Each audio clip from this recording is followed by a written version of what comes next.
আজি নৱগ্ৰহ যুৱক সমাজৰ যি বিহু উৎসৱ এই বিহু উৎসৱৰ অস্থায়ী কাৰ্যালয় উদ্বোধন কৰাৰ মোৰ সৌভাগ্য হৈছে। মই বিহু সমিতিক ধন্যবাদ জ্ঞাপন কৰিছোঁ আৰু আজি প্ৰায় 10-15খন সভা আমি বিভিন্ন আচলতে সভাতকৈ আমি ৰাইজক লগ ধৰিছোঁ, ৰাইজৰ এটা আশীৰ্বাদ লৈছোঁ। বহুত বেছি একো কৰিব নায়েই, কাৰণ মাননীয় প্ৰধানমন্ত্ৰী, মাননীয় মুখ্যমন্ত্ৰী, আমাৰ মাননীয় বিধায়ক সিদ্ধাৰ্থ দা আৰু আমাৰ সন্মানীয় মিউনিচিপালিটি কাউন্সিল যথেষ্টখিনি কাম কৰিয়ে ৰাখিছে। মোৰ কাম এটাই আছে, ৰাইজৰ মাজত আহি পেলাই মই আশীৰ্বাদ লৈছোঁ আৰু ৰাইজে তেওঁলোকে কৰা কামবোৰৰ বাবে ইতিমধ্যে ভাৰতীয় জনতা পাৰ্টীৰ প্ৰাৰ্থী হিচাপে মোক আশীৰ্বাদ প্ৰদান কৰিছে।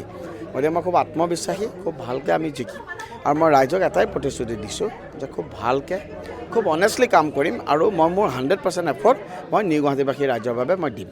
চামগুৰিৰ পৰা আহিছে এবাৰ নিউ গুৱাহাটীত, গতিকে নিউ গুৱাহাটীৰ বা এই যি নৱগ্ৰহৰ যথেষ্ট অসুবিধা আছে ৰাইজৰ। এইখিনি কৈ আছোঁ, প্ৰত্যেকটো ইণ্টাৰভিউত মই কৈ আছোঁ কেনেদৰে কি প্লেনিং আছে, ৰাস্তা ঘাটৰ ক্ষেত্ৰত হওক, খোৱা পানীৰ ক্ষেত্ৰত হওক, কৃত্ৰিম বানপানীৰ ক্ষেত্ৰত হওক, পাহাৰৰ ভূমিপট্টা প্ৰদানৰ ক্ষেত্ৰত হওক, সকলোখিনি আমাৰ চৰকাৰৰ যি নীতি নিয়ম থাকিব সেই নীতি নিয়ম মতে আগুৱাই আৰু আমাৰ আগৰ উত্তৰসূৰীসকলে যিখিনি কৰি গৈছে সেই ভাল কামৰ যাতে পৰম্পৰাটো মই অব্যাহত ৰাখিব পাৰোঁ, মই তাৰ কাৰণে চেষ্টা কৰিম। আপুনি প্ৰত্যেকখন সভাতে বিশেষকৈ যুৱ প্ৰজন্মসকলক বিশেষ আপুনি গুৰুত্ব প্ৰদান কৰা দেখিবলৈ নিশ্চিতভাৱে আমিও যুৱ প্ৰজন্মৰ পলিটিচিয়ান আৰু অকল সেইটো বুলিয়ে নহয়, যুৱ প্ৰজন্মই দেশৰ ভৱিষ্যত।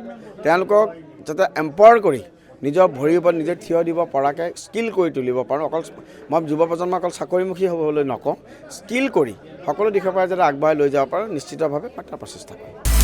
আপুনি বিচৰা বাতৰি পাব কেৱল নিউজ 18 এপত।